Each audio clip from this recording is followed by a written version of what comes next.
Hello dear students, आज हम start कर रहे हैं बहुत इंटरेस्टिंग टॉपिक। एंड इंटरेस्टिंग होने के साथ ये एग्ज़ाम के लिए भी इम्पोर्टेंट है। The topic name is consignment. ठीक है, तो आज हम स्टार्ट कर रहे हैं कंसाइनमेंट। देखिए, सबसे पहले हमें कंसाइनमेंट का मीनिंग समझना है। तो कंसाइनमेंट का मीनिंग क्या होता है? Consignment means the transaction of sending goods by one person to another who is to sell those goods on the behalf of the first person. इस एक्चुअल डेफिनेशन पे जाने से पहले इस टॉपिक को समझते हैं क्या है। बेसिकली जब हमें बिजनेस ग्रो करना होता है तो हमारे पास बहुत सारे ऑप्शन होते हैं। हम अपनी ब्रांच ओपन कर सकते हैं, वहाँ पर फ्रेंचाइजी दे सकते हैं, अपनी रिटेल चेन ओपन कर सकते हैं। ऐसे बहुत सारे ऑप्शन हमारे पास होते हैं। बट अगर आप किसी नए प्लेस को एक्सप्लोर करना चाहते हैं, आप ये चाहते हैं कि नई जगह पर हमें जाना है, तो एक्चुअली बड़ा इन्वेस्टमेंट करना हमारे लिए फिजिबल नहीं होता, प्रैक्टिकल नहीं होता, रिस्की होता है।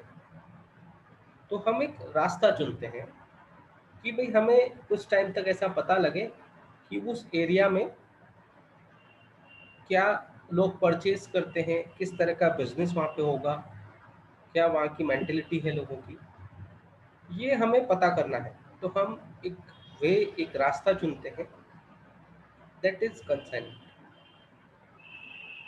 हम वहाँ पे किसी एक पर्सन को अपॉइंट करेंगे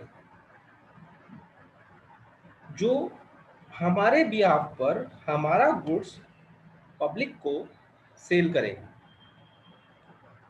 ऐसे में उसको क्या मिलेगा? उसको मिलेगा कमीशन। क्लियर? मतलब हम किसी एक पर्सन को वहाँ पे अपॉइंट कर रहे हैं, वो पर्सन वहाँ पे गुड्स सेल करेगा और उसके बदले में उसको हम कमीशन देंगे। ठीक है, गुड्स हम उसको भेजेंगे, गुड्स हमारा होगा, बट वो हमारे बिहाफ पर पब्लिक को सेल करेगा, पब्लिक से अमाउंट कलेक्ट करेगा, वो हमें दे देगा और उसको उसके बदले में क्या मिलेगा? कमीशन। ठीक है, तो meaning of consignment: consignment means the transaction of sending goods by one person to another. Sending goods, sending मतलब माल भेज रहे हैं, गुड्स भेज रहे हैं, सेल नहीं कर रहे हैं। दोनों में डिफरेंस है। हम गुड्स को सेंड कर रहे हैं, कोई एक पर्सन किसी दूसरे पर्सन को, यहाँ तक क्लियर? कोई एक पर्सन दूसरे पर्सन को गुड्स सेंड कर रहा है, who is to sell those goods, यानी यहाँ पे जो अनदर पर्सन है वो उसको सेल करेगा on behalf of the first person. यहाँ पे फर्स्ट पर्सन कौन है? जो गुड्स सेंड कर रहा है, मतलब सेंडर के बिहाफ पर वो पर्सन गुड्स को सेल करेगा। इस पूरे प्रोसेस को हम, इस पूरे ट्रांजेक्शन को हम क्या बोलते हैं? कंसाइनमेंट। ठीक है, तो मतलब consignment means the transaction of a sending goods by one person to another who is to sell those goods on behalf of the first person. ठीक है, अब और डेफिनेशन देखते हैं क्या क्या है। अब आपने अभी अभी डेफिनेशन में वो पर्सन पढ़ा जो गुड्स सेंड करेगा। ठीक है, तो जो गुड्स सेंड करता है वो पूरे कंसाइनमेंट के प्रोसेस में कंसाइनर है। जो गुड्स सेंड करेगा वो कंसाइनर होगा, उसको हम कंसाइनर बोलेंगे। The person who sends the goods is known as consignor, और आप उसको प्रिंसिपल भी बोल सकते हैं। बेसिकली ओनर है वो, है ना? एक्चुअली रियल ओनर वही है। तो हम जो पर्सन गुड्स सेंड कर रहा है उस पर्सन को कंसाइनर बोलते हैं, या उस पर्सन को हम प्रिंसिपल बोलते हैं। ठीक है, मतलब जो गुड्स सेंड कर रहा है उसको हम कंसाइनर बोलेंगे। ठीक है, जिस पर्सन को गुड्स सेंड किया जा रहा है, जो पर्सन सेल करेगा, जिस पर्सन को गुड्स सेंड किया जा रहा है, उस पर्सन को हम कंसाइनी बोलेंगे। क्लियर है? जिस पर्सन को गुड्स सेंड किया जा रहा है उसको हम कंसाइनी बोलेंगे। वो एजेंट है। वो कौन है? एजेंट है। मतलब गुड सेंड करने वाला कंसाइनर और प्रिंसिपल, जिसको गुड्स सेंड किया जा रहा है वो कंसाइनी और एजेंट होगा। ठीक है? इन दोनों के बीच में, यानी कंसाइनर और कंसाइनी के बीच में, आप देखिए प्रिंसिपल और एजेंट का रिलेशनशिप है। मतलब consignor is principal and consignee is agent. तो यहाँ पर इन दोनों के बीच में प्रिंसिपल और एजेंट का रिलेशनशिप है, इसलिए इन पर एजेंसी रूल्स अप्लाई होते हैं। ठीक है? प्रिंसिपल और एजेंट का रिलेशनशिप है, इसलिए इनके ऊपर एजेंसी रूल अप्लाई होते हैं। ठीक है? अब नीचे एग्जांपल दिया हुआ है, बहुत सिंपल सा एग्जांपल है। If x sends goods to y for sale on his behalf, who is the sender? X. तो जो एक्स जो है वो है कंसाइनर। किसको सेंड कर रहे हैं? वाई को। तो वाई है कंसाइनी, यानी X is known as consignor और principal and Y is known as consignee और एजेंट। ठीक है? जो पर्सन गुड्स सेंड करेगा वो कंसाइनर, जिसको सेंड किया जाएगा वो consignee. Clear? Next, features of consignment. The relationship between consignor and consignee is that of principal and agent. मैं ऑलरेडी क्लियर कर चुका हूँ कि ये जो कंसाइनर है वो प्रिंसिपल है और जो कंसाइनी है वो एजेंट है। एजेंट प्रिंसिपल के बिहाफ पर काम करता है और एजेंट को कमीशन मिलता है, इसलिए इनके ऊपर एजेंसी रूल अप्लाई होंगे। ठीक है? The relationship between consignor and consignee is that of principal and agent. Only the possession of goods, only the possession of goods, not the ownership of goods is transfer to consignee. बहुत important point. मैं जब definition of consignment पढ़ रहा था तो मैंने आपको बोला था गुड्स सेंड किए जाते हैं, सेल नहीं। कंसाइनर कंसाइनी को गुड्स सेंड करता है, सेल नहीं करता। मतलब कंसाइनर कंसाइनी को पोजीशन तो देता है, गुड्स का पोजीशन तो ट्रांसफर होगा कंसाइनी, कंसाइनर से कंसाइनी की तरफ पोजीशन तो जाएगा, बट ओनरशिप अभी भी किसकी रहेगी? कंसाइनर की। प्रिंसिपल अभी भी कौन रहेगा? कंसाइनर। वो कंसाइनी को ट्रांसफर नहीं होगा, हमने सेल नहीं करा है, हमने गुड्स ट्रांसफर करा है। तो पोजीशन ऑफ गुड्स किसको जाएगा? कंसाइनर से जाएगा कंसाइनी को। ठीक है? लेकिन ओनरशिप अभी भी किसकी रहेगी? कंसाइनर की। Clear? Next, risk of goods remains with the consignor. जो रिस्क है गुड्स की वो अभी भी किसके पास रहेगी? एक्चुअली देखिए ऑनर कौन है? कंसाइनर। तो जो ऑनर है वही रिस्क बियर करेगा। तो risk of goods remains with the consignor. ना ओनरशिप ट्रांसफर होती है और ओनरशिप के साथ रिस्क भी ट्रांसफर नहीं होती है। ठीक है? Because the ownership of goods remains with the consignor.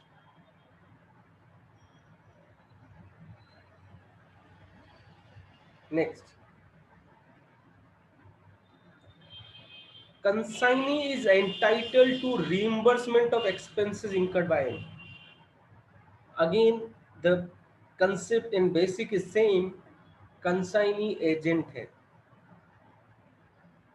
अगर वो कुछ एक्सपेंसेस करेगा वो कंसाइनर के बिहाफ पर कर रहा है। अगर कंसाइनी कोई एक्सपेंसेस करेगा वो कंसाइनी कोई एक्सपेंसेस करेगा वो कंसाइनर के बिहाफ पर कर रहा है। ठीक है? तो अल्टीमेटली एक्सपेंसेस कौन बियर करेगा?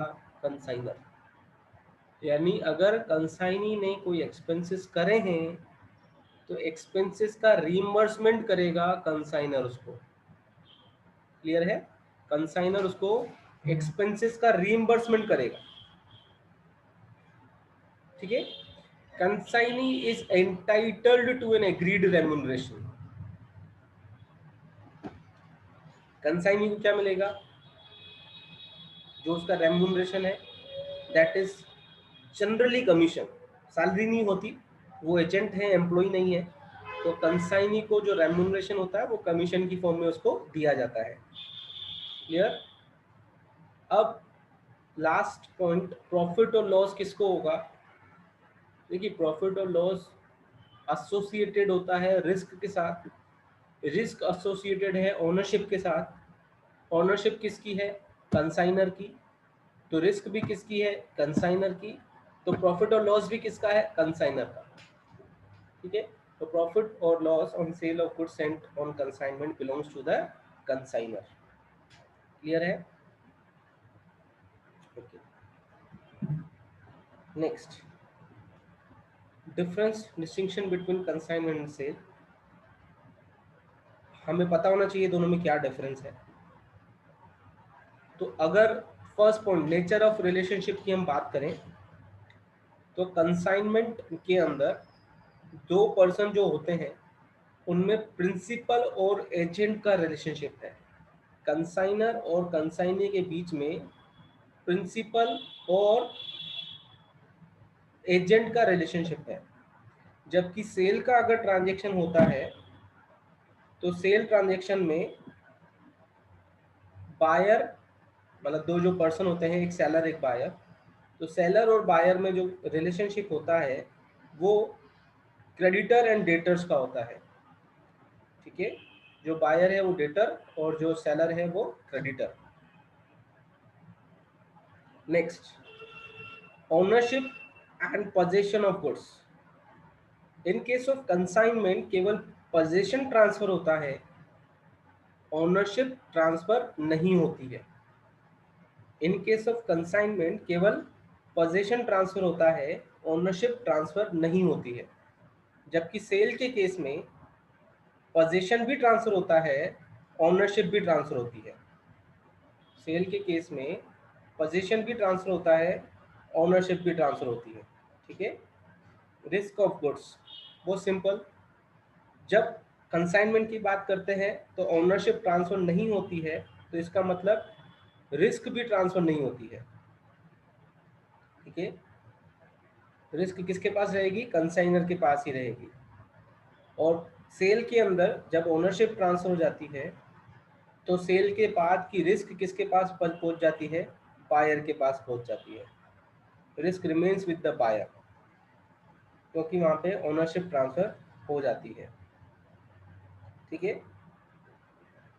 Pro forma invoice and sales invoice. जब कंसाइनमेंट की बात करते हैं तो कंसाइनर परफॉर्मा इनवॉइस बनाता है। कंसाइनमेंट में कंसाइनर परफॉर्मा इनवॉइस बनाता है। जबकि सेल की अगर हम बात करें तो सेलर सेल्स इनवॉइस बनाता है, ठीक है?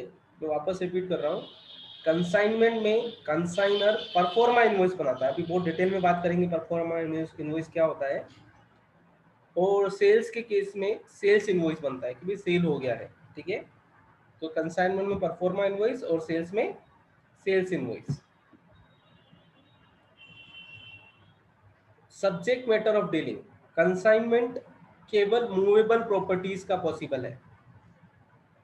कंसाइनमेंट केवल किसका हो सकता है? मूवेबल प्रॉपर्टीज का, जो मूव कर सकती हैं, तभी तो आप दूसरी जगह उसको भेजोगे। जबकि सेल किसी भी प्रॉपर्टी का हो सकता है, मूवेबल का भी हो सकता है, इमूवेबल का भी हो सकता है। तो कंसाइनमेंट केवल मूवेबल प्रॉपर्टी का पॉसिबल है और सेल मूवेबल और इमूवेबल दोनों प्रॉपर्टीज का पॉसिबल है। Who bears expenses? कंसाइनमेंट के केस में कंसाइनर ही सारे एक्सपेंसेस बियर करता है। कंसाइनमेंट के केस में कंसाइनर ही सारे एक्सपेंसेस बियर करता है, ठीक है? चाहे वो एक्सपेंसेस इंकर्ड किसने किए हों, कंसाइनी ने। सेल के केस में आफ्टर सेल के एक्सपेंसेस बायर एक बियर करता है। सेल हो गया, सेल होने के बाद जिसने परचेज किया है जो बायर है, उसके बाद के सारे एक्सपेंसेस उसके होंगे। प्रॉफिट और loss in case of consignment किससे रिलेटेड है? कंसाइनर से रिलेटेड है। प्रॉफिट और loss in case of consignment consignor से रिलेटेड है। After the sale is complete the profit और लॉस बिलोंग टू बायर। जो ओनरशिप ट्रांसफर हो गई तो प्रॉफिट और लॉस भी उसको ट्रांसफर हो जाएगा। Return of goods in case of consignment, अगर कंसाइनी जो गुड्स रिसीव करता है उसको लगता है कि ये गुड्स सेल नहीं हो सकता या इस एरिया में इस गुड्स की रिक्वायरमेंट नहीं है, तो वो गुड्स रिटर्न कर सकता है, क्योंकि ओनरशिप तो किसकी है? कंसाइनर की है, तो कंसाइनर को गुड्स रिटर्न कर सकता है। सेल में return of goods is generally possible नहीं है। हाँ, हो सकता है उनके सेल एग्रीमेंट में ऐसा हो रिटर्न पॉसिबल है, बट जनरली रिटर्न पॉसिबल नहीं है। अकाउंट सेल, ये एक नया वर्ड है आपके लिए, बहुत डिटेल में हम बात करने वाले हैं अकाउंट सेल क्या होता है। इन केस ऑफ कंसाइनमेंट, जो कंसाइनी है वो अकाउंट सेल बेचता है। इन केस ऑफ कंसाइनमेंट, जो कंसाइनी है वो अकाउंट सेल बेचता है। ठीक है, सेल के केस में ऐसा कोई रिक्वायरमेंट नहीं है कि बायर अकाउंट सेल भेजे, है ना। कंसाइनमेंट के केस में कंसाइनी अकाउंट सेल बनाकर बेचता है, सेल के केस में ऐसी कोई रिक्वायरमेंट नहीं है।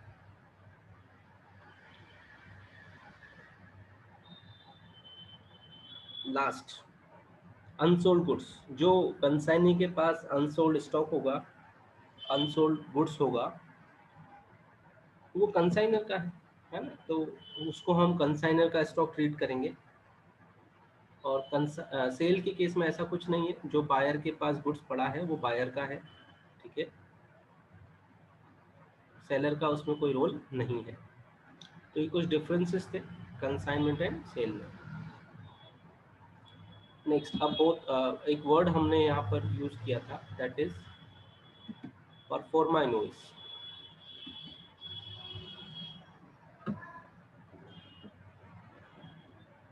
कौन बनाकर बेचता है? कंसाइनर। किसको? कंसाइनी को। व्हेन परफॉर्मा इनवॉइस क्या होता है? When prepared, when the consignor send goods to the consignee, he prepares only performa invoice, not an invoice। ध्यान रखिएगा, जब कंसाइनर गुड्स सेंड करता है कंसाइनी को तो परफॉर्मा इनवॉइस बनाता है, इनवॉइस नहीं बनाता है। अब डिफरेंस क्या है? देखिए, एक्चुअली जब कंसाइनर कंसाइनी को गुड्स सेंड करता है तो सेल तो हुआ नहीं है, तो जब तक सेल नहीं हुआ है तब तक आप इनवॉइस तो इशू कर नहीं सकते।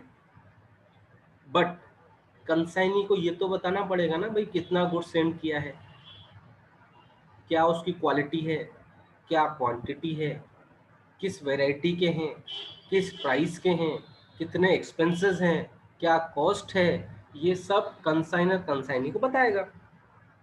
अब कैसे बताएगा? तो उसके लिए इनवॉइस के फॉर्मेट में बताएगा, इसलिए इसको बोलते हैं परफॉर्मा इनवॉइस। इनवॉइस नहीं है बट इनवॉइस का परफॉर्मा है। ठीक है, हम इसकी सेल की एंट्री नहीं करने वाले हैं, हम केवल गुड्स सेंड कर रहे हैं, उसकी रिकॉर्ड रख रहे हैं। भाई तुम्हें भी बता रहे हैं, तुम्हें कन्वे कर रहे हैं इन्फॉर्मेशन कि कितने का गुड्स है, क्या क्वालिटी है, क्या क्वांटिटी है, क्या प्राइस है, वो सब बताना है। तो उसके लिए कंसाइनर क्या करता है? एक परफॉर्मा इनवॉइस बनाता है। ठीक है, तो क्या लिखा है? Meaning and objective, a proforma invoice look like an invoice but is really not one. The object of the performa invoice is not only to convey information to the consignee regarding quantity, variety, and prices of the goods sent and expenses incurred, not to make him liable like a trade debtor. हम उसको cell तो कर नहीं रहे, तो आप उसको debtor नहीं बना सकते, इसलिए इनवॉइस इशू नहीं करना है हमें। केवल क्या इशू करना है? Proforma invoice. Consignor proforma invoice issue करता है। ये एक फॉर्मेट है जिसमें परफॉर्मा इनवॉइस देखिए, डेट, क्वांटिटी, क्वालिटी, अमाउंट, क्या क्या एक्सपेंसेस हो रहे हैं, किस डेट को भेजा जा रहा है, वो सब इसमें आता है। ठीक है, चालान ट्रेडर्स परफॉर्मा इनवॉइस बना रहा है, मैसेज राहुल एजेंसी को गुड्स भेजा जा रहा है, एड्रेस आ गया और क्वांटिटी क्वालिटी आ गई। ठीक है, तो ये एक फॉर्मेट होता है जो बिल्कुल इनवॉइस की तरह है, इसलिए इसको परफॉर्मा इनवॉइस बोलते हैं। ओके, अब next very important point, commission किसको मिलेगा? कंसाइनी को। क्यों मिलेगा? सेल करने के लिए। Commission is a remuneration paid to consignee. किसको दिया जा रहा है? कंसाइनी को, बाय कंसाइनर। कौन दे रहा है? कंसाइनर। क्यों दे रहा है? In consideration of service. कौन सी सर्विस दी उसने? Tender by the former in selling the goods consign. उसने गुड्स सेल किए हैं, वो उसने सर्विसेज हमें दी हैं, हमारा गुड्स सेल किया है तो हमें सर्विसेज दी है, वी आर द कंसाइनर, तो हम उसको क्या देंगे? कमीशन। ठीक है, this commission can be divided into two types, ordinary commission and special commission. बहुत इंपॉर्टेंट पॉइंट है, ordinary commission and special commission. देखते हैं क्या है ऑर्डिनरी कमीशन। क्या होता है? It is a commission usually paid as fix percentage on gross sale proceed. Formula आ गया। अगर ऑर्डिनरी कमीशन, ये देखिए इस लैंग्वेज में फॉर्मूला है, commission usually paid as fix percentage on gross sale proceed. Gross sale का जो फिक्स परसेंटेज दिया जाएगा दैट इज ऑर्डिनरी कमीशन। यानी अगर आपको ऑर्डिनरी कमीशन का फॉर्मूला पता करना हो तो ये लैंग्वेज फॉर्म में वही लिखा हुआ है, gross sale proceed multiply by rate. ठीक है, the term commission normally denotes ordinary commission. अगर क्वेश्चन में केवल कमीशन वर्ड लिखा हुआ है तो इसका मतलब ऑर्डिनरी कमीशन है, अनलेस अदरवाइज स्पेसिफाइड। ठीक है, the consignee is not responsible for bad डेब्ट। जब देखिए ये आपको थोड़ी देर में समझ आएगा यहाँ पे ये क्यों लिखा हुआ है।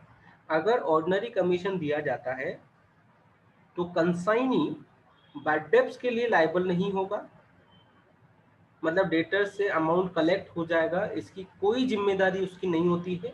अगर आप उसको ऑर्डिनरी कमीशन दे रहे हो, केवल वो केवल सेल करने के लिए लायबल है, अगर वो सेल करेगा तो कमीशन ले लेगा, दैट इज ऑर्डिनरी कमीशन, और कोई उसकी जिम्मेदारी नहीं है।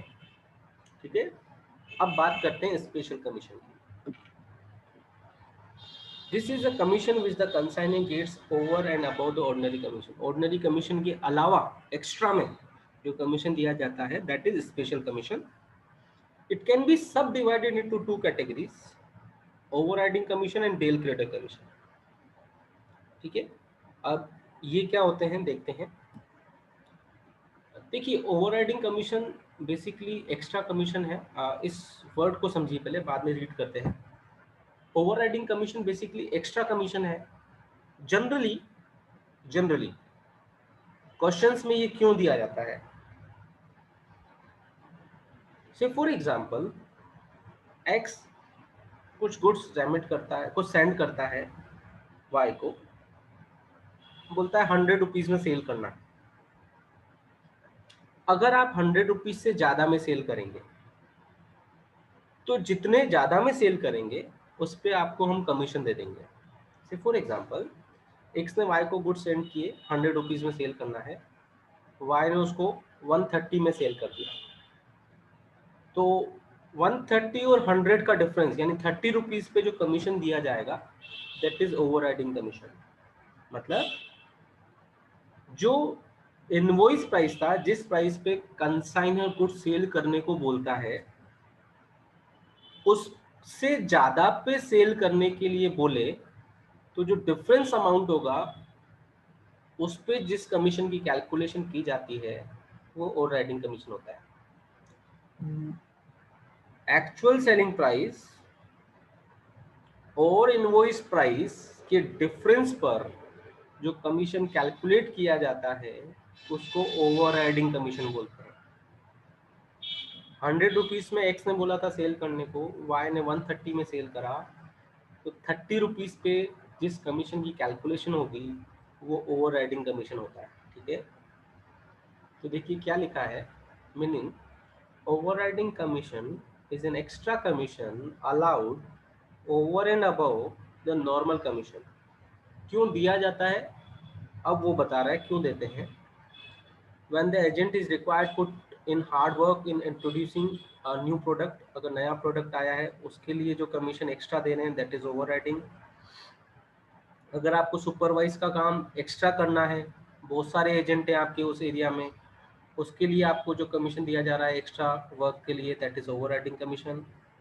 और जो क्वेश्चंस में जनरली आता है वो थर्ड पॉइंट ही आता है, हायर प्राइस पे गुड सेल करने के लिए जो कमीशन दिया जाता है वो ओवरराइडिंग कमीशन है। ठीक है, तो मैंने आपको फॉर्मूला बता दिया। देखिए ओवरराइडिंग कमीशन जनरली किस पे कैलकुलेट होता है, डिफरेंस पर, किस पे, एक्चुअल सेलिंग प्राइस और इनवॉइस प्राइस।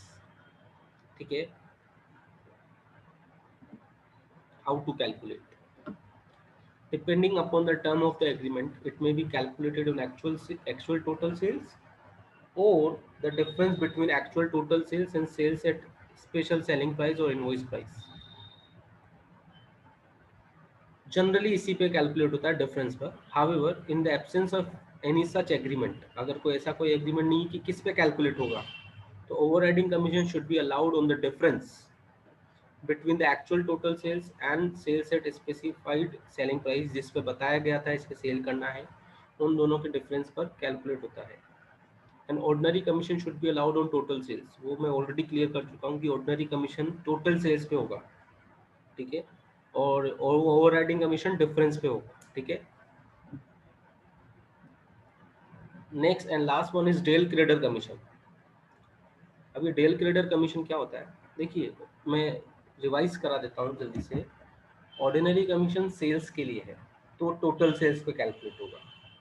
ओवरराइडिंग कमीशन ज्यादा पे सेल करने के लिए तो डिफरेंस पे कैलकुलेट होगा। तीसरा है डेल क्रेडर कमीशन। अब ये डेल क्रेडर कमीशन क्या होता है, से आप यहाँ कोटा में रहते हैं और आपने एक एजेंट जो अपॉइंट करा वो जयपुर में है। अब वहां पे आप लोगों को नहीं जानते, ठीक है, एजेंट क्या करेगा, कमीशन उसको मिलेगा सेल्स पर, तो वो क्या करेगा, सबको सेल कर देगा क्रेडिट में। अब अमाउंट रिकवर ही नहीं हो रहा, आपकी तो रिस्क बढ़ गई। एजेंट को तो कमीशन मिल जाएगा, भाई सेल हो गई, आपकी रिस्क बढ़ गई। क्यों, क्योंकि अमाउंट रिकवर होगा या नहीं होगा ये हमें पता ही नहीं है। अब क्या करें, इसके दो रास्ते हैं, या तो आप कंसाइनी को बोल दें कि केवल कैश में सेल करना है, तो ये बहुत अच्छा ऑप्शन नहीं है। क्यों, क्योंकि मार्केट में कंपटीशन है। अगर आप उसको बोलेंगे कि केवल कैश में सेल करना है तो लोग आपका प्रोडक्ट खरीदेंगे नहीं, क्योंकि मार्केट में उनको क्रेडिट पर अवेलेबल है। तो क्या करें, तो आप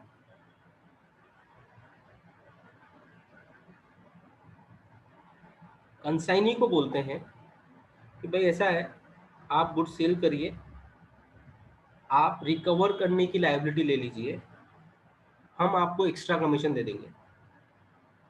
आप सेल करिए, आप ही गुड्स का प्राइस रिकवर करिए, हम आपको एक्स्ट्रा कमीशन दे देंगे। लेकिन अगर गुड्स का अमाउंट रिकवर नहीं हुआ, सेल का अमाउंट रिकवर नहीं हुआ, तो फिर वो आपको बियर करना पड़ेगा। मतलब हम बैड डेब्ट्स की जो रिस्क है वो शिफ्ट कर रहे हैं किस पर, कंसाइनी पर, और इसके बदले में उसको एक्स्ट्रा कमीशन दे रहे हैं, that is del credere commission. आया समझ में, हम बैड डेब्ट्स की रिस्क को शिफ्ट कर रहे हैं कंसाइनी पर और उसको हम एक्स्ट्रा कमीशन दे रहे हैं। उसको हम डेल क्रेडर कमीशन बोलते हैं। ठीक है, डेल क्रेडर कमीशन की कैलकुलेशन भी टोटल सेल्स पे होती है, जैसे ऑर्डिनरी सेल्स की होती है। अगर क्वेश्चन में कुछ नहीं दिया हुआ है तो डेल क्रेडर कमीशन की कैलकुलेशन भी किस अमाउंट पे होगी, टोटल सेल्स पे होगी। क्लियर? तो देखिए क्या लिखा है, del credere commission is an additional commission paid by the consignor to consignee for bearing the loss on account of bad debts. किस लिए कर रहे हैं हम, कि बैड डेब्ट्स को आपको बियर करना है, इफ एनी, अगर कोई भी होता है तो, arising out of credit sale of consignment goods in case of a dispute regarding the delivery of quality. हाँ, अगर कोई और रीजन से पैसा नहीं आया and the customer has deducted a particular amount, और उसने मना कर दिया भाई आपकी क्वालिटी सही नहीं है इसलिए पैसा पूरा नहीं देंगे, the consignor will not bear the loss, इस लॉस को वो बियर नहीं करेगा। देखिए डेल क्रेडिटर कमीशन दे रहे हैं बैड डेब्ट्स के लॉस के लिए, किसी और रीजन से वो अमाउंट नहीं दे रहा है तो वो लॉस वो बियर नहीं करेगा, है ना। किसी रीजन से वो पैसे नहीं दे रहा है तो फिर वो बैड डेब्ट्स नहीं है बेसिकली, तो बैड डेब्ट्स होगा तो ही कंसाइनी लॉस को बियर करेगा। तो इसका मतलब last line very important, thus the del creditor commission is a kind of insurance premium. Del creditor commission एक तरीके से क्या हो गया, इंश्योरेंस प्रीमियम हो गया। किस चीज के लिए, paid to cover the risk of bad debts. ठीक है, बैड डेब्ट्स की रिस्क को कवर करने के लिए एक तरीके से हम प्रीमियम दे रहे हैं कमीशन की फॉर्म में। ओके, तो 3 कमीशन आपने पढ़े हैं। पहला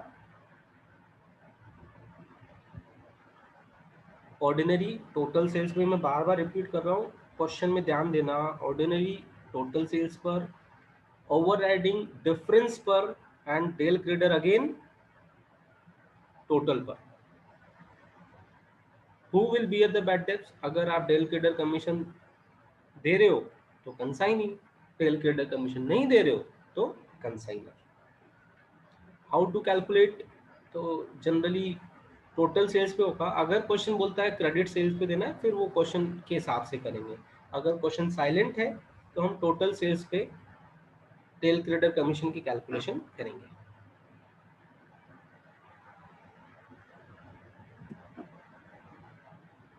difference,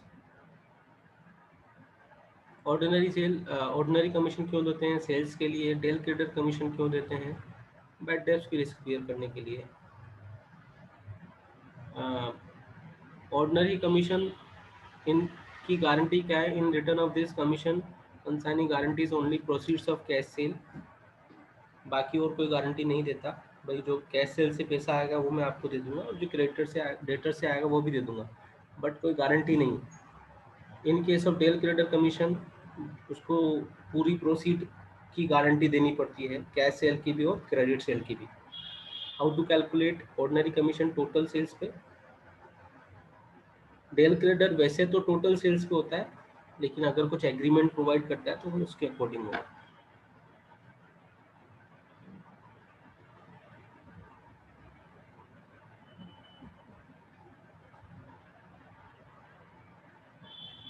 del creditor over riding में क्या डिफरेंस है, डेल क्रेडिटर बैड डेब्ट्स को रिस्क को बियर करने के लिए होता है, ओवर राइडिंग ज़्यादा प्राइस पे सेल करने के लिए होता है। डेल क्रेडिटर में बैड डेब्ट्स की गारंटी वो लेता है, ओवर राइडिंग में ऐसी कोई गारंटी नहीं होती है। Del creditor generally total sales पे कैलकुलेट करते हैं, ओवर राइडिंग डिफरेंस पे कैलकुलेट करते हैं, एक्चुअल प्राइस और स्पेसिफाइड प्राइस।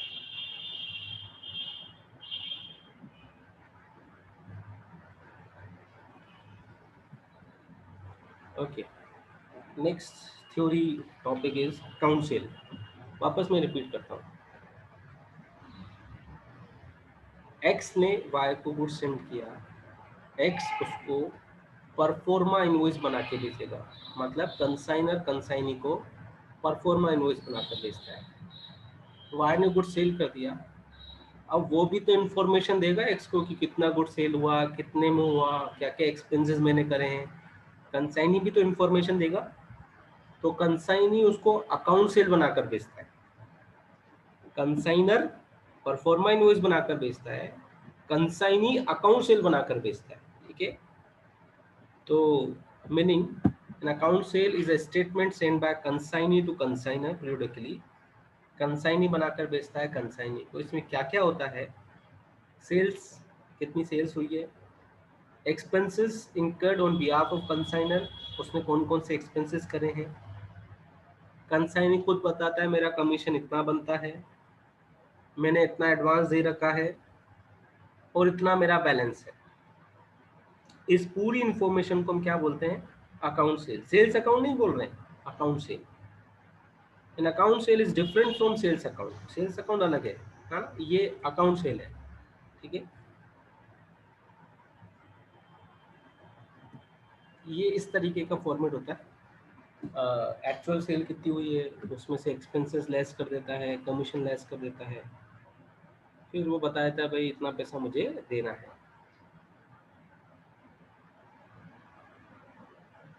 ओके।